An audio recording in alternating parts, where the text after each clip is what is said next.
Aujourd'hui, je vais partager avec vous une expérience terrifiante vécue lors d'un spectacle de marionnettes à Lyon. C'est un témoignage de Alexis Feuf. Salut tout le monde, moi c'est Alexis, j'ai 28 ans et je suis passionnée par le théâtre de rue.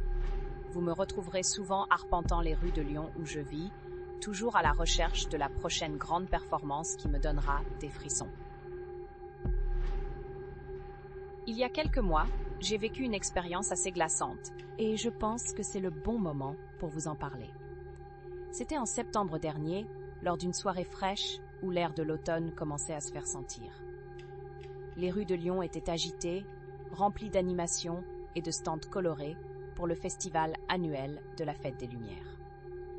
C'est là que j'ai entendu parler d'un spectacle de marionnettes qui se tenait dans un petit théâtre improvisé au fond d'une ruelle que je n'avais jamais remarqué auparavant. L'annonce disait que le spectacle s'appelait « Les marionnettes de minuit » et qu'il ne se déroulait qu'une seule fois par an, exclusivement à minuit. Intriguée et un peu excitée, je me suis dirigée vers l'adresse indiquée.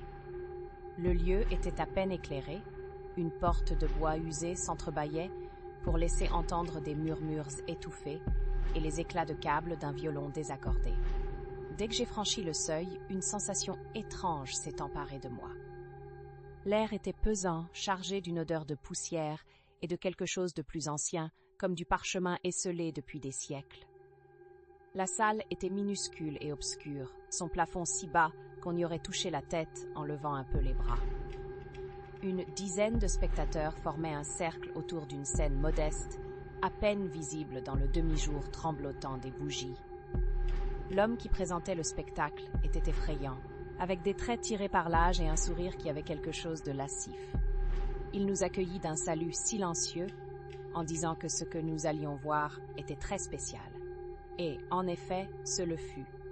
Les marionnettes étaient d'une beauté macabre. Leurs traits minutieusement sculptés en bois dépeignaient une myriade d'émotions troublantes. Elles semblaient vivantes. Chaque mouvement calculé était empreint d'une fluidité anormale. Mais ce n'était pas cela qui m'a perturbée.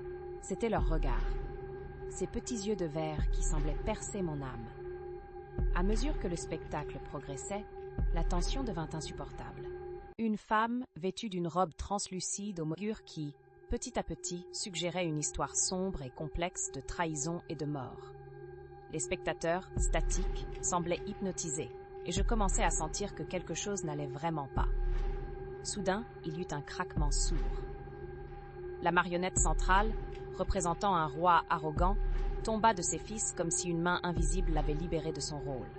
Le silence qui s'ensuivit fut rompu par le chuchotement aigu du marionnettiste qui continuait son récit, maintenant à mi-voix, comme un prêtre murmurant une prière sinistre. Le spectateur à côté de moi, un vieil homme qui semblait connaître le marionnettiste, s'est brusquement levé et a quitté la pièce en vitesse. Continuant le spectacle comme si de rien n'était, les marionnettes semblaient prendre une vie propre, leurs mouvements devenant plus frénétiques, plus désespérés. Le marionnettiste lâchait progressivement les fils, une par une, et les marionnettes, dépourvues de leur soutien, s'écroulaient sur scène, inertes. C'est à ce moment que j'ai réalisé qu'il ne s'agissait pas simplement d'un spectacle. C'était une sorte de rituel, et il prenait fin cette nuit-là. Tout le monde autour a commencé à partir, dans un silence de cathédrale, aussi discrètement que possible. Quand je me suis levée pour partir, les yeux du marionnettiste ont attrapé les miens. Il m'a adressé un sourire mystérieux, mais j'ai remarqué que ses yeux étaient pleins de larmes. C'était comme s'il avait perdu quelque chose de profondément précieux pour lui. En sortant dans la ruelle, je ressentais un froid glacial dans le dos, malgré la douce fraîcheur de la nuit.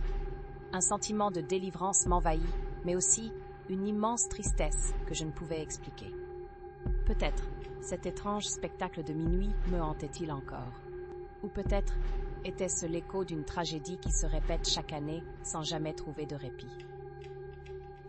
Depuis cet étrange soir, je n'ai jamais revu ni l'annonce, ni le théâtre dans lequel se déroulait ce spectacle captivant et angoissant. Mais chaque année, quand revient le mois de septembre, je ne peux m'empêcher de penser aux marionnettes de minuit. Et je me demande ce qui pourrait se passer si je retournais voir, à mes risques et périls.